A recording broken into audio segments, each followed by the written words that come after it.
Hey there, I'm Hadley and welcome to my channel, a cozy little corner where we talk about books, crochet, and mental health. I thought I'd kick things off by sharing something a little bit personal, which is the books that are like my personal favorites and like they've kind of helped to shape me into who I am in a way. These aren't just like my favorite books, they're kind of like pieces of my past and my heart and whatnot, as corny as that sounds.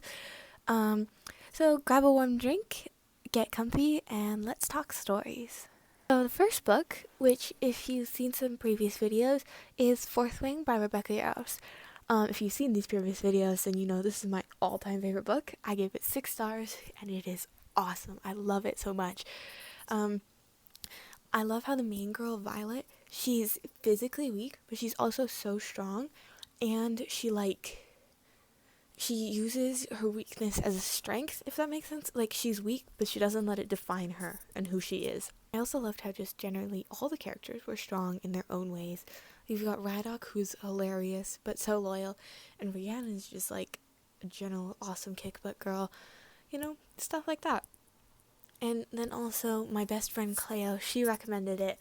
And so kind of it's just a fond memory of her in a way. Even though I didn't read it with her, she recommended it, and it reminds me of her. So that's book number 1. Book number 2 is The Beast Player. I read this. This is one of the first books I picked up independently, and I loved the world and the characters. I loved how the main girl, she loved these creatures that she was taming, and she didn't want to use the conventional training methods, which was like using which was basically like drugging them and whatnot. So I loved how she like did it her own way, and then earned like a trusting relationship with the creature because of it. It's like a story of gentleness and kindness, but also strength as well, which is really cool because she gets injured so many times, but every time she gets back up again, which is awesome. And just a really good reminder. Number 3 is the Harry Potter series by J.K. Rowling. This one's like very,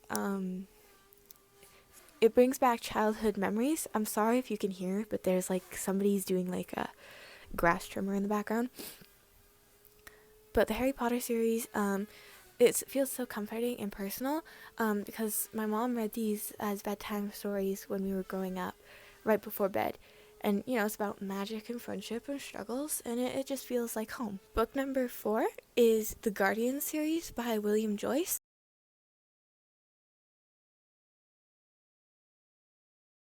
And it just kind of like gave new life to the Tooth Fairy and Santa Claus. If you read these books, then like they're awesome. I highly recommend them as well. And also it's another book series that we read at bedtime, and so it also feels, like nostalgic and special and comforting and stuff like that. And then finally, book number 5 is the Percy Jackson series by Rick Riordan. This book was kind of like a game changer this series was like a game changer for me because it was like the first series that I read by myself, like one of the first series I picked up by myself without being like encouraged to or whatever. And since then I've like fallen in love with that world. I have the Heroes of Olympus series. I'm working on collecting the Trials of Apollo series. And then Rick Riordan's writing style, it makes you laugh, and but it also like brings up such difficult topics in a engaging, light-hearted way, and it's still one of my favorite books to this day. One of my friends is reading them, and I'm so glad she is. So those are 5 books that helped shape me into who I am today. Of course, there are so many more, like Powerless, Paper Towns, The Night Country. Wow, that grass trimmer is really annoying. The Apaga series, I have so many books that I love, and The Hunger Games, Divergent. I have so many books that I love and would recommend every time. But like these are the books that are like my favorites and the ones that I definitely carry with me the most. But I'd love to know like what book changed you or helped you feel seen.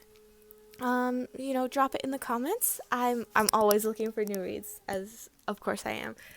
And if you liked this, I hope you'll stick around. I'll be posting videos every week about books, crochet, and mental health, and all the soft, magical things that help us feel whole. So, don't forget to like, subscribe, and join this cozy little community. and I'll see you in the next chapter.